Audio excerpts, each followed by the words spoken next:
Megan, what are you doing? Well, last night I meal prepped myself tuna salad with cottage cheese.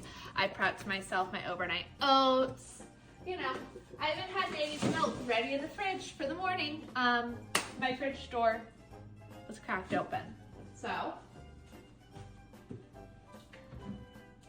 I have to get rid of literally everything in my fridge right now. And I'm not happy. I'm not happy about it. This thing is expensive and it literally makes me want to cry. And it smells.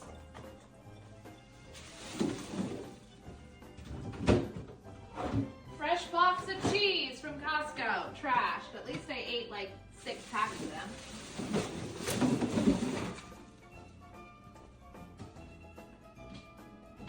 Sourdough starter. Trash.